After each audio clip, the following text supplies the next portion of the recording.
Sekretaris Umum Ikatan Dokter Anak Indonesia IDAI Korwil Semarang, Dr. Setia Dipayana menegaskan konsumsi air mineral setiap harinya 8 hingga 10 gelas, terutama pada ibu hamil, diperuntukkan untuk kesehatan sang buah hati. Dokter kandungan RSUP Dr. Karyadi Semarang, Dr. R. Suryo Hadiono menegaskan konsumsi air minum yang cukup sangat penting bagi kesehatan ibu hamil dan anak-anak. Lebih lanjut, menurut Dr. Suryo, selama masa kehamilan, kebutuhan air akan meningkat karena diperlukan untuk mendukung sirkulasi janin, produksi cairan ketuban, dan volume darah meningkat. Rata-rata kebutuhan konsumsi air untuk orang dewasa atau ibu hamil mencapai 8 hingga 10 gelas setiap harinya. 10 gelas minimal, tapi begini, saya nggak mau hitungan coro kalau maaf ya, kalau orang Jawa coro mindring. 10 gelas kurang straight. Enggak, bukan itu persoalannya. 10 gelas, tapi kalau ada aktivitas berlebihan di luar, ya tambahkan. Karena aktivitas di luar itu panas, butuh lebih. Ini 12 gelas. Prinsipnya, enggak usah khawatir. Organ badan kita itu luar biasa dikasihnya. Jadi kalau kelebihan dia juga akan.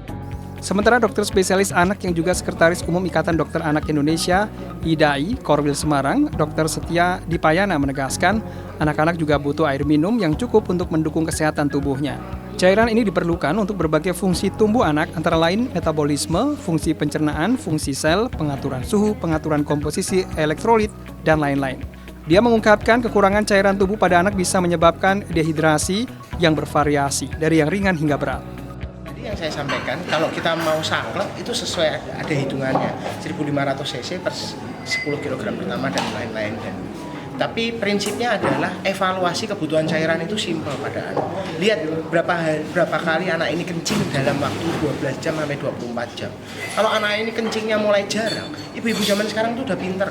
Mereka tahu, oh dok, anak saya kencingnya agak jarang. Anak saya ini kok udah 6 jam kok nggak kencing, atau anak saya tadi kencingnya tuh kuning pekat. Nah itu ini warna kencing itu harus diperhatikan. Mau pakai pampers kelihatan pas kencingnya warnanya. Nah itu harus diperbaiki. Kalau sudah kayak gitu harus dikejar. Jangan sampai anaknya jatuh ke dalam dehidrasi. Yang kedua, pada bayi terutama di sini ada ubun-ubun, terus ada mata cowong, itu udah dehidrasi. Matanya cowong, air matanya kalau nangis air matanya nggak keluar, bibirnya tampak kering, wah itu udah dehidrasi sedang mengarah ke dehidrasi.